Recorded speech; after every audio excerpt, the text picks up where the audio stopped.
I came to New York to attend NYU to study music business.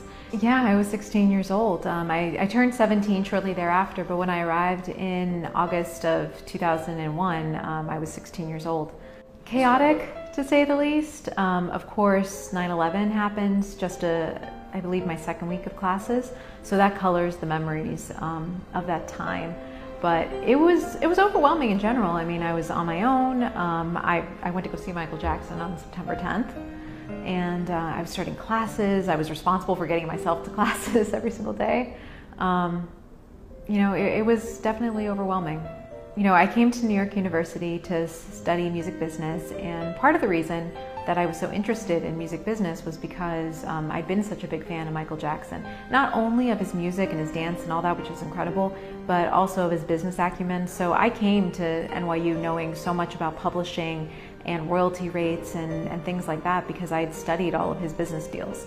Our first week of classes, we had this program meeting that we would do, which they were weekly assemblies where everybody in our major would get together and discuss things that were happening in the industry. We would have speakers come in from various record labels, or NARAS, which works with the Grammys and different songwriters, things like that. It was a time to come together and really assess the landscape of the music business. And the very first program meeting, I was introducing myself to the group as a whole. And I don't remember if I was running for some sort of representative position or if I just wanted to introduce myself for whatever reason. But I was wearing a Jackson's Victory Tour t-shirt, and it was vintage. I just bought it in the Village. And a young man came up to me and told me that he liked my shirt, and that young man turned out to be Jordan Chandler.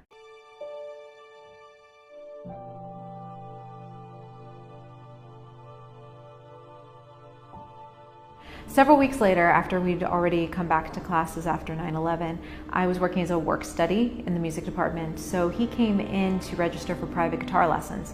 He always carried his guitar with him everywhere he went. And we had a nice conversation. He remembered me from our program meeting. We had a little chat, exchanged pleasantries, and he gave me his form. And as I went to register him for these private lessons, I saw his name for the first time, which was Jordan Chandler. And I believe he had told me his first name, but I didn't know his last name at that point. And when I saw Jordan Chandler on a piece of paper, I couldn't quite place it then either. It just sounded very, very familiar. And keep in mind, at the time, Jordan Chandler's name wasn't widely known because in the US, alleged crimes of sex abuse, particularly when they're minors, are very protected.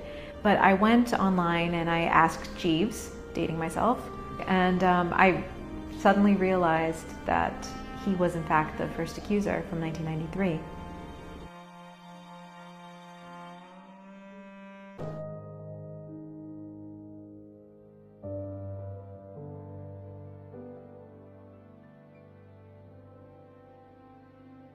I mean, my mind exploded when I found out who he was, and I definitely told some people who were close to me.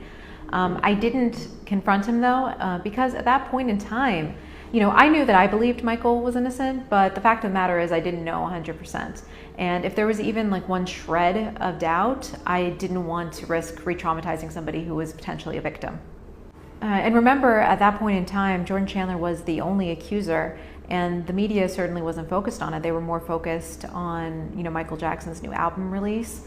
And, it wasn't all flattering, but, it seemed like this was, water under the bridge and something that didn't need to be addressed. He was a nice guy. I mean, I'm going to be honest. He was very nice, always very polite. He would always carry a guitar around with him. He made his own music. He would describe it as pop R&B like Michael Jackson. I remember that because he said it many times very clearly. He would wear fedoras. Yeah, that was Jordan.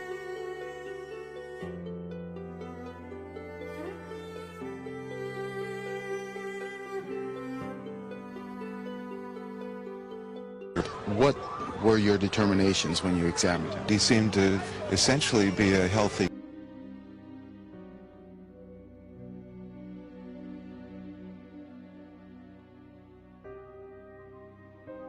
And we also weren't, and I've been very transparent, we weren't best friends. We weren't very close. I kept, him at arm's length because I knew who he was, and I didn't really know how to deal with that.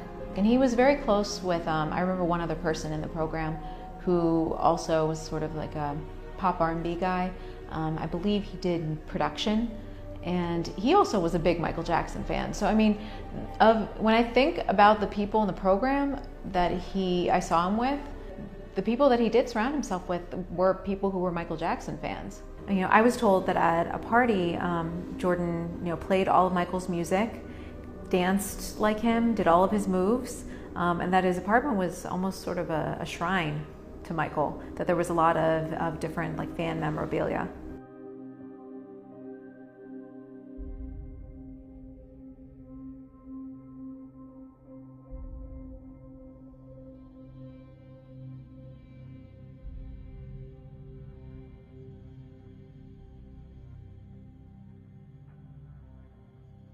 It doesn't surprise me that people are scared to come out because, I have some flexibility. I work for myself. If I were in a corporate job, I might be scared too because we don't really know who the powers that be are behind Leaving Neverland. And, to speak out at this point, it might cause a conflict of interest for somebody if they're working with a big corporation. It could really harm their career. So I'm not surprised that people would be afraid to come out.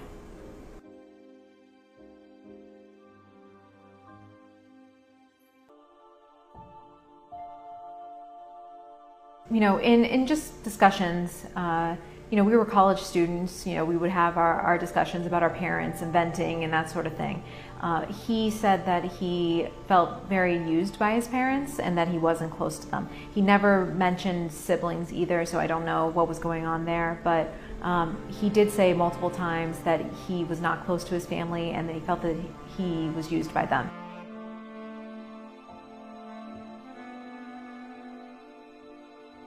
I'm sure most of you are aware of the recent television special that claimed to give an honest, candid, and revealing look into the private life of one of the world's most successful and controversial celebrities, Michael Jackson. The revelations were explosive.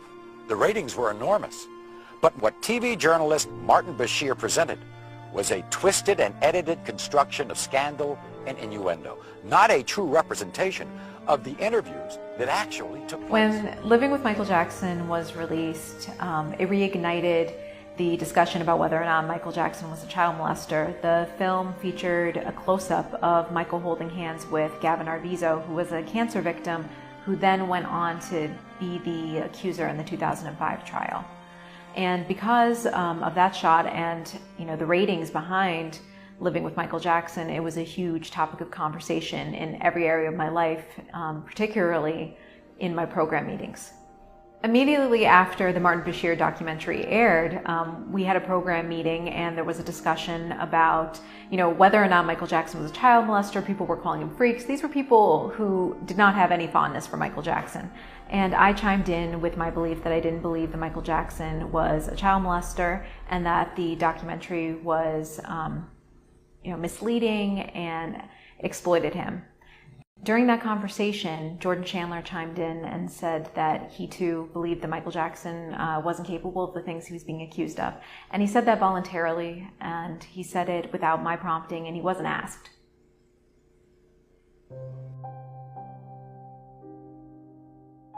He wasn't in the direct conversation, no. I mean, I was arguing with a group of maybe 3 other people, and he was seated close to us, but he wasn't in on this discussion. And, throughout the semester, there were different occasions like that where he would, again, sort of reaffirm things that I said in defense of Michael Jackson. And I remember that very first time, I remember catching his eye.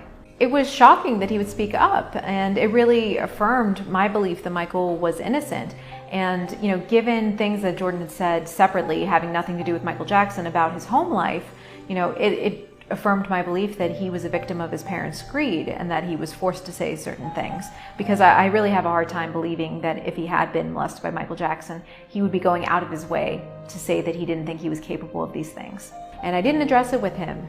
I mean, I was very young. And 2, I didn't really know how important it would have been to address it then. These conversations all happened before Gavin Arvizo made any allegations against Michael Jackson.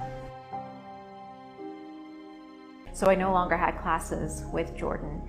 And I believe I wrote him an email. I'm not 100% sure that I sent it, but if I did send it, I didn't get a response.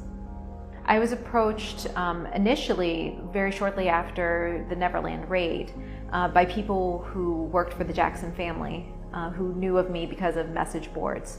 And I was asked if I would give a statement, and I did. And I subsequently ended up on the witness list, yes. I mean, there were certain members of the Jackson entourage, I should say, who wanted me to do a little bit of a media tour, which I didn't feel comfortable doing. You know, during that time, I was approached by Stacey Brown, who is known by Jackson fans as somebody who used to be very supportive of Michael Jackson and was very good friends with Rebe Jackson, who then flipped and became an anti-Michael Jackson force in the tabloids.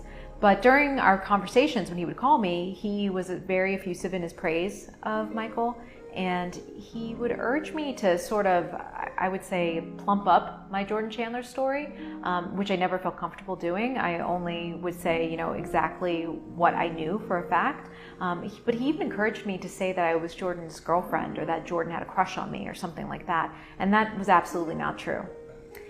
In retrospect, knowing how he turned on Michael, I feel like he did it as like a preemptive way to discredit me, because, you know, if I were to lie about that, it would discredit my entire story. But I, of course, was never willing to do that. And I take this very seriously. Like, I firmly believe in due process, and, you know, it certainly wouldn't have won me any favors industry-wide to testify in his trial, and that's something that perhaps I was a little naive about as a kid, but now as somebody who's worked in the industry, I understand how things work.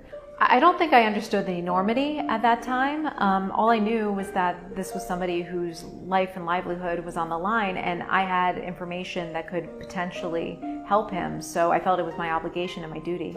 His name wasn't widely known, and from my discussions in the program, I don't think that there was really anybody else other than very few people who knew who he was. So yeah, people could be sitting on information that they don't even know is relevant. No, this doesn't benefit my career at all. This doesn't give me access to anything. I'm very much somebody who likes to be in the background. That's why I do PR and publicity. Like, I want my clients to be in the spotlight, but I myself, you know, I kind of would prefer to hide. But I'm speaking out because you asked me to, and because all of this nonsense is being rehashed and relitigated in the media, and it's ridiculous. You know, I understand that people would be skeptical of my story because I am a fan, and I don't hide that I'm a fan.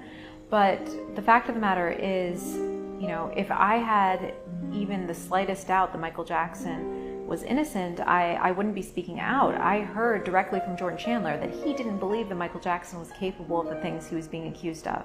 And that's very powerful. You know, every allegation since is built upon the original 1993 allegation. And I believe that if that one is false, which I do believe it is false, all the rest crumble.